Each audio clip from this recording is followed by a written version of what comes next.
Hello and a very good morning. You're watching the Breakfast News on Rajya Sabha television. I'm your host Frank Pereira. Here are the latest headlines.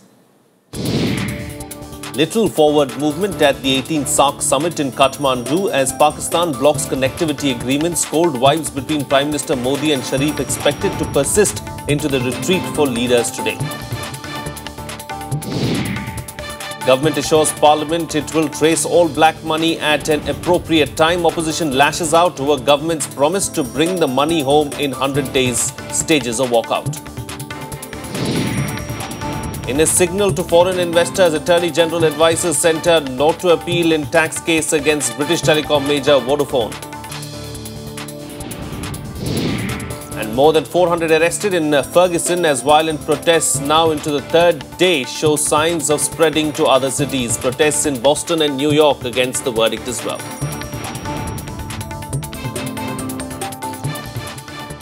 Well, after all the hype, the 18th SAARC summit in Kathmandu turned out to be a rank failure. The three agreements on connectivity, infrastructure and power, which were supposed to be the highlights of the summit, did not come through after Pakistan pulled back support. On the other hand, the much-expected meeting between both the Prime Ministers also never happened. Here's how the 18th SAARC summit in Kathmandu came off the wheels. Among us, the 18th SAARC summit is a failure. or some of us. After all the hype and hoopla generated in the run-up to the summit, it turned out to be a damn squib. Three packs, one on road connectivity, the other on rail connectivity, and a third one on a regional power grid have all come unstuck. These three packs were expected to be the showpiece outcomes of the summit. And this is despite the Prime Minister chiding the entire group to come together and act for the sake of their respective people. We have failed to move with the speed that our people expect and want. Is it because we are stuck behind the walls of our differences and hesitant to move out of the shadows of the past? This would not resolve our differences, but will certainly deprive us of opportunities. And once again, it's the two big countries, India and Pakistan, that are to blame. After raising the temperature on terror emanating from Pakistan so much, India boxed itself into a corner, leaving no scope of a meeting between both the Prime Ministers. Pakistan shot back by pulling its support from the showpiece agreements. Naturally, the opposition back home is mincing no words in criticizing the Prime Minister and his Pakistan policy. अगर समस्या हल करनी है India और पाकिस्तान के बीच में तो बातचीत तो होनी है, लेकिन अब ये रुझान अपना तो स्पष्ट करे भारत की सरकार आज की। एक तरफ से उनको आमंत्रण दिया, आपने मतलब स्वेरिंग इन सेरेमनी में बुला लिया, उसके बाद कहा कि बातचीत होगी, उसके बाद वो बातचीत को रद्द कर दी। Well, I think the SAARC summit is the most eloquent testimony of the failure of the foreign policy of the NDA BJP government. From inviting Nawaz Sharif to their swearing in, to not even acknowledging his presence, this government has come a full circle in exactly 6 months. But Prime Minister Narendra Modi did make some unilateral moves, a series of announcements for SAARC countries, from granting business visas for 3 to 5 years to immediate medical visa for people wanting treatment. But none of these token agreements will make up for the opportunity lost in Kathmandu. First, India decided not to hold bilateral talks with Pakistan while Prime Minister Modi met all the other heads of states. Then Pakistan blocked the way for three important connectivity agreements initiated by India, saying it is yet to complete the internal process. While this has certainly created some kind of disappointment in the Indian side, some experts are already calling the 18th SAARC summit a non-achiever. In Kathmandu, with camera person Manoj Kumar, Arfa Khanam Sherwani for Rajya Sabha television. Well, joining me for a chat this morning on this very subject is senior journalist Qurban Ali. Good morning, Qurban Ali, and welcome to the show. Thank you for joining us on the program. Let's talk about the SAARC summit now. Several critics have said that the SAARC summit, the SAARC itself on the whole is a useless body, and it needs to go because there's nothing much coming out of it really. And even the 18th summit proved that, none of these real programs came through as far as SAARC was concerned. So what is it really as far as SAARC is concerned? Frank, it will be a harsh word to say that the Shah should be abandoned. But the matter of the fact is that it's almost now 30 years when this very idea of SAARC was conceived and it came into being. But since then, there's not much progress. Yes. And the main reason is that India and Pakistan, they are the major stakeholder in SAARC. And they are not seeing eye to each other. Yes. In these circumstances, you cannot expect from a body which is basically a body for the regional cooperation. So, I mean, you can say that there is a progress, and indeed there is a progress on some issues, but the vital issues like terror, like trafficking, like female infanticides and child labor and other concerns are there. So, it has not moved much. But it has become a reality like ASEAN and Euro, like European Union. So, in my opinion, it should be there and effort should be made to make it more viable. All right. Should India and Pakistan continue talks? Should India and Pakistan talk in the first place so that, the problems between the two countries are settled like several of the opposition leaders are suggesting? This is the basic necessity. If we have to see the SAARC a vibrant body. Because if India and Pakistan is not talking to each other, they are not, I mean, you see that Prime Minister invited Prime Minister Nawaz Sharif to his swearing-in ceremony. Yes. And now he was not even seeing to him in Kathmandu. We have seen the pictures, yes. You know, the body language. Yes. And it all shows that there is no harmony at all. And almost there is no diplomatic ties exist. Because we were expecting that there should be a bilateral, at least from between the Foreign Minister of India and Pakistan. And that even that has not happened. So, unless the India, and I would like to remind you, it's the same story. 12 years ago, I was in Kathmandu and there was a SAARC summit, and the same scene was repeated there. At that time, India and Pakistan was virtually on the verge of collapse. Yes. And President Musharraf had to travel to Kathmandu via China. And for that, the SAARC summit was delayed for 1 day. So, in these circumstances, when you are not talking to each other, when there is no meaningful dialogue, when there is no trade link, when there is no other connectivity, you cannot expect much. Okay. And what can we expect today? There are several retreat meetings lined up for the day today. Is it going to be, another damp squib, or what is it that we can expect? Well, let's hope that there should be some positive things happen at the retreat, and although it will be a photo op, but we believe that since yesterday there is a lot of hue and cries going on in the media, so our leaders will listen to it, and they should come out that the SAARC, which was founded with the great expectation, should not be fall apart. All right, we'll have to leave to that. Thank you so much, Mr. Qurban Ali, for joining us on the program this morning and sharing, putting things into perspective for us. Moving on now, of course, the government came under a blistering attack from the opposition on the first working day of the winter session of Parliament on the issue of black money. Finance Minister Arun Jaitley said identities of over 400 account holders abroad had been established and 250 of them have admitted to having accounts. But it was far from enough to pacify the opposition. Here's more. Initiating the short-duration discussion on black money in the upper house on Wednesday, Deputy Leader of Congress Anand Sharma criticized the government for misleading the country on the issue and failing to fulfill the promises made during BJP's election campaign. This country was first misled and the perception was built up. That the change of regime and the change of person certainly will bring a magical turnaround. And the same Prime Minister who has said this on YouTube, speeches are many, the same Honorable Prime Minister of India says कि मुझे तो पता ही नहीं कितना पैसा है कहाँ है। ये कहा ना, अभी कहाँ है? पहले सब कुछ पता था, अब कुछ नहीं पता. Members from other parties also accused the government of not doing enough to bring back black money stashed abroad and making false promises. काम चलने वाला इस बात से है कि आप कितना पैसा ला रहे हैं, कैसे ला रहे हैं, क्या कर रहे हैं. अरे कुछ लोगों को दंडित करिए, कुछ लोगों के खिलाफ कार्रवाई कीजिए, कुछ तो कीजिए जो लोगों को लगे कहां कुछ कर रहे हैं। You have no intention of bringing this money back. You're on PMO. You made some promises. That's why no more PM. You are now BM. You are a bluff master. और आपके प्रधानमंत्री जी ने अच्छा काम किया, पहले कुछ बोला होगा, लेकिन अब तो मन की बात कह दी उनने कि हमको भी पता ही नहीं है, किसी को नहीं है, हमको पता नहीं है।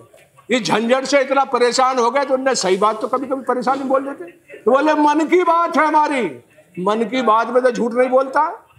और इतना ही नहीं, तो भारतीय जनता पार्टी ने लोकसभा चुनाव के दौरान तो समय सीमा भी तय कर दी थी कि जब भारतीय जनता पार्टी पावर में आ जाएगी तो 100 दिनों के अंदर ये काम पूरा कर दिया जाएगा।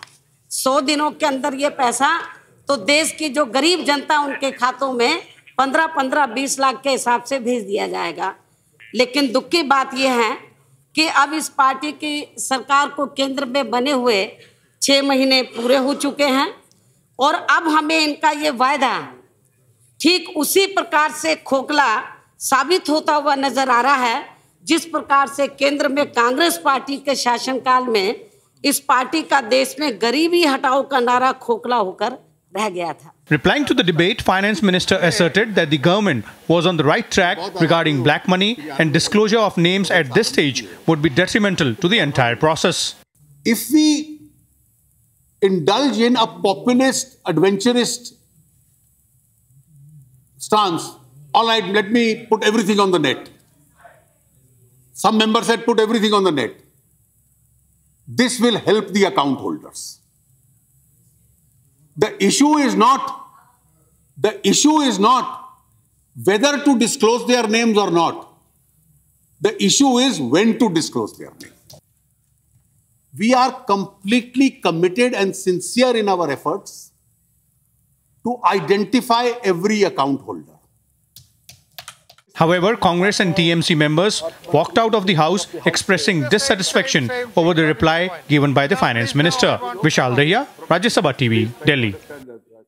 Moving on, now the issue also came up for the discussion in Lok Sabha where it was taken up under Rule 193 which does not entail voting. The opposition's repeated requests to have a discussion were turned down by the Speaker with the government saying that it had listed the debate for later in the day. The opposition had sought the adjournment of question hour to discuss the issue. With the request being turned down, the opposition parties walked out of the House in protest. A discussion was held in the post-lunch session.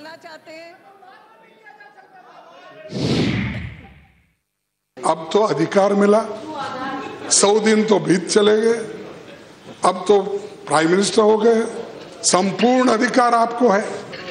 यहाँ पर हमारी आवाज तो सुने नहीं आती आपको, जनता की आवाज भी सुने नहीं आती, लेकिन आपने जो किया वायदा, वो वायदा आप निभा रहे हैं क्या? Opposition assures their full support behind the government. No hesitation to extend support behind the government. Why government will be so much panic-stricken that what we have said we cannot now fulfill? So they will have to either make it or to apologize to the nation for making such untrue statements. It's not only tax targeted, tax related. Illegality and criminality are here mixed with economic retrogression. Therefore, don't just make it a slogan. Be committed to your words. The challenge to test your courage and willingness to change is now before you. Don't say you are not ready. And staying with Parliament, the Lok Sabha yesterday passed a landmark amendment bill and appointment of the CBI chief. The Delhi Special Police Establishment Amendment Bill was passed by a voice vote amid protests from the opposition benches. The new provision permits the leader of the largest party in the lower house, in the absence of the opposition, to be in the selection committee for the appointment of the CBI chief. Prime Minister and Chief Justice of India are the other members of the selection panel.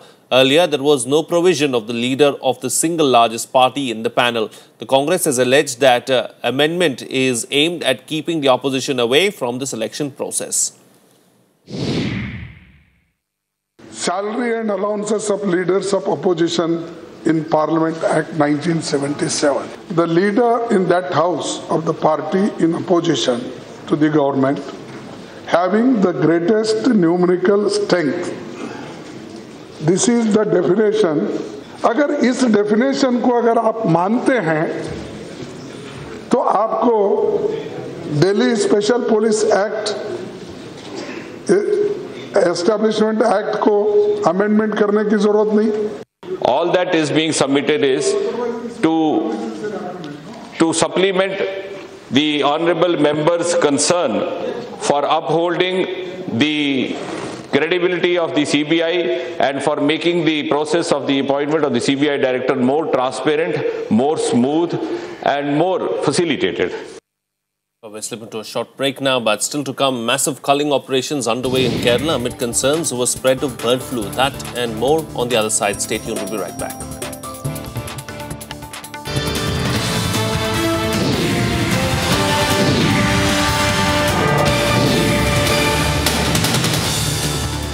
Welcome back. You're watching Rajya Sabha television. Let's take a look now at some news events lined up for the day today in our special segment, The Day Ahead. An electronic visa facility for 43 countries will be launched today. The countries include the US, Japan, Germany, Russia, Singapore and the Philippines, among others. The government says that all countries, barring some like Pakistan, Sudan, Afghanistan, Iran, Iraq, Nigeria, Sri Lanka and Somalia, will be covered under the e-visa regime in phases. To get an e-visa, one would need to apply to the designated website along with the required fees. They would be granted an electronic version of the visa within 96 hours. Home Minister Rajnath will launch the facility. The 34th India International Trade Fair at Pragati Maidan in the capital is to draw to a close today, 2 weeks after this year's edition was inaugurated on the 14th of November. Over 600 exhibitors from India and abroad took part in the fair this time around. Almost all the states and union territories put up stalls. The theme of the event this year was women and entrepreneurs and skills needed in their entrepreneurial development. CBI court will hear the coal scam case. Under fire from the special CBI court handling the coal scam cases, the CBI would submit the case diary and crime file in the Talabira coal block allocation case to the court. On November 25th, the CBI told the special court that it was not permitted to examine Prime Minister Manmohan Singh or former Prime Minister Manmohan Singh, who was then holding the additional charge of coal portfolio. The IPL spot fixing case comes up in the Supreme Court today. On Tuesday, the Supreme Court said N. Srinivasan's son-in-law Gurunath Mayappan's role in the IPL betting and spot fixing scandal seemed like insider trading. The court had agreed to hear a plea for making public the names of cricketers who were mentioned in the Justice Mudgal Committee report. Delhi High Court will begin the final hearings in the 2009 Uttarakhand fake encounter case. The court is to take up appeals of 17 suspended Uttarakhand policemen who have challenged their conviction and life imprisonment for killing a 22-year-old MBA student in a fake encounter in Dehradun in 2009. On June 9th, a trial had awarded life imprisonment to the policemen for the murder. Special court will commence daily hearings in the 2002 Gulbarga Society massacre case pertaining to the killing of 68 people, including former Congress MP Ehsan Jafri. The Supreme Court had given directions for daily hearings in the case, ordering winding up of proceedings in Gujarat riot cases within 3 months. Moving on now, large-scale culling of ducks and chicken is underway in 3 districts of Kerala amid rising concern over avian influenza or bird flu spreading to more areas of the state. The order to begin culling domestic ducks and chicken came after 15,000 ducks died in the tourist destination of Kuttanad, and they showed bird flu strains in lab tests. Over 1.5 lakh birds, mostly ducks, will have to be destroyed in the coming days in the affected areas of Alapura and Patamtitta districts. A 3-member central team of experts will be visiting affected areas to draw up a report on the situation. The state government has imposed a ban on the sale of poultry products in and around the affected areas. It has also increased the monetary compensation to farmers losing their birds to the virus. Tamil Nadu has banned purchase of chicken from Kerala.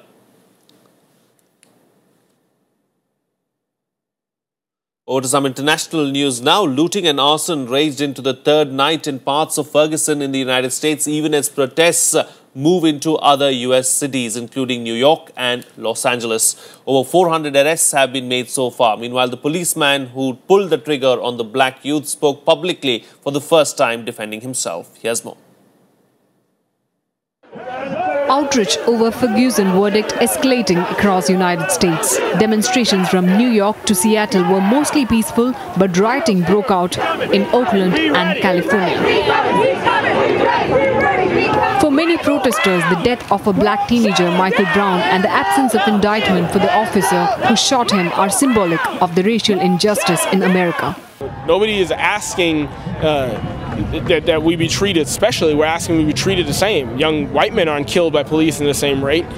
So if we be treated the same, be treated as Americans, then this wouldn't be a problem. Going forward, I would like to see black people in communities that are marginalized, communities that face aggression by police officers and the state.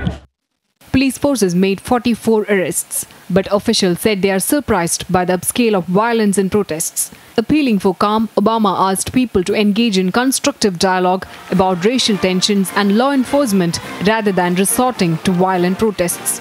Frustrations people have generally, those are rooted in some hard truths that have to be addressed. Prepared to work constructively, your president will work with you. And a lot of folks, I believe, in law enforcement, and a lot of folks in city halls and governor's offices across the country want to work with you as well. Meanwhile, Darren Wilson spoke for the first time in a television interview. He said he shot Michael Brown fearing for his life. I used my door to try and push him back and yell at him to get back. And again, he just pushed the door shut and just stares at me. And as I look back at him, all of a sudden, punches start flying. Demonstrations were held in many American cities ever since the grand jury decision was announced on Monday night. Thousands of people marched in streets of Oakland and Los Angeles, California, Seattle and Washington. Bureau Report, Rajya Sabha TV. Well, from Ferguson, now here's a look at some other news updates from around the globe in our World Wrap. The World Trade Organization meet of relaunching trade talks in the wake of the settlement of US-India row over food subsidies will be held today. The meeting of the General Council in Geneva will seek to clear the way for a resumption of negotiations towards a landmark pact to ease global trade barriers. India and the United States reached a breakthrough on November 13th in a food subsidies spat that had left the trade talks at an impasse for months. 4 members of a polio vaccination team, including 3 women, were killed and 3 others were wounded in a targeted attack in suburban Quetta on Wednesday. Health authorities temporarily suspended the immunization campaign, but vaccinators said that they would not go back to work unless their security was ensured. The gunmen fled the scene unidentified and unchallenged. 7 police officers who allegedly beat up a protester during a demonstration last month were arrested in Hong Kong on Wednesday under charges of assault. The incident on October 15th had been filmed by a television crew and heightened animosity between the Hong Kong police and protesters. Hong Kong police cleared one of Hong Kong's busiest shopping streets of encamped protesters on Wednesday. The World Health Organization says that 600 new cases of Ebola were reported in the most affected countries in the past week, more than half of them in Sierra Leone. There have been a total of 15,935 confirmed Ebola cases, with 5,689 reported deaths in the 6 affected countries. Sierra Leone appealed to the United States on Wednesday to send military aid to help it battle Ebola as it falls behind its West African neighbors Guinea and Liberia in the fight against the virus. A court in Egypt has sentenced 78 boys aged between 13 and 17 to up to 5 years in prison for protesting with the Muslim Brotherhood. The boys joined rallies calling for the return of ousted President Mohamed Morsi. The authorities have cracked down on Islamists since President Morsi was removed by the military in 2014. Death sentences on 528 supporters of President Morsi were handed down at a mass trial in March.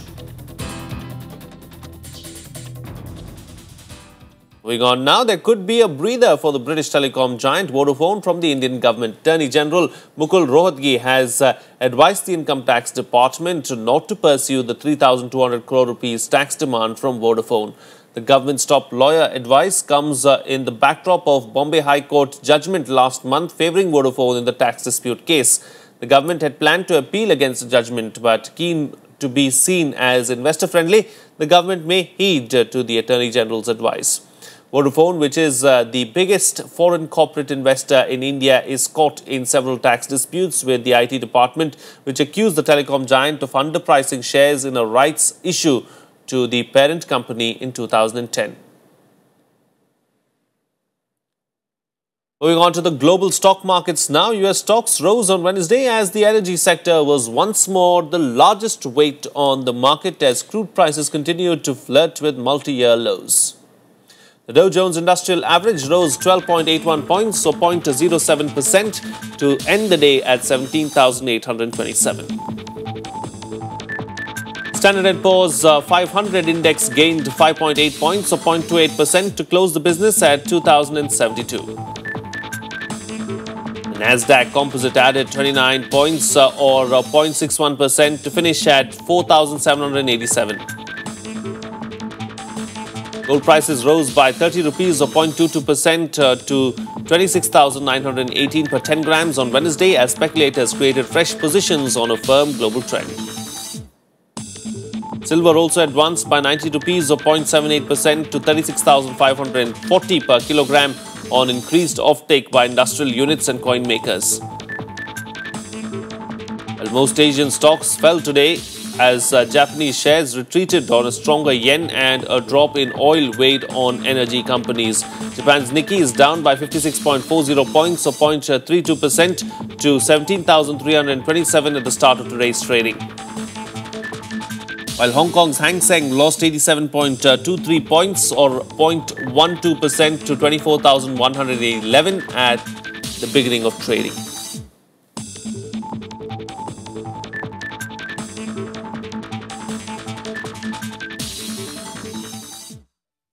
After a roundup of the markets, let's take a look now at some updates from sporting arenas across the world in our Sports Beat. Boxer Manoj Kumar, a 2010 Commonwealth Games gold medalist who was earlier denied the Arjuna Award, India's second highest sports award, received the honour on Wednesday after he challenged the decision in court. The Delhi High Court on September 17th had said that a decision was taken in favour of Kumar, who had dragged the Arjuna Award Selection Committee to court after he failed to appear on the list of nominees for the same. Batting legend Sachin Tendulkar and Sports Minister Sarbananda Sonowal have made a plea to the nation to back boxer Sarita Devi in her fight against the suspension imposed by the International Boxing Association. Sonowal said that Indian government will appeal to IBA to reconsider its decision to suspend Sarita Devi following her refusal to accept the bronze medal at the 2014 Asian Games medal ceremony. Defending champion PV Sindhu reached the pre-quarterfinals of the Macau Grand Prix Gold in women's singles, while HS Pranoy and B Sai Praneeth tasted victories in the men's singles. World number 10 Sindhu took a little less than half an hour to dispose of Chinese Taipei's Hung Shi Han. Third seed Pranoy, who had won the Indonesian Masters in September this year, thrashed Indonesia's Andre Martin in a men's singles match, while 8th seeded Praneeth got the better of Singapore's Ronald Susilo.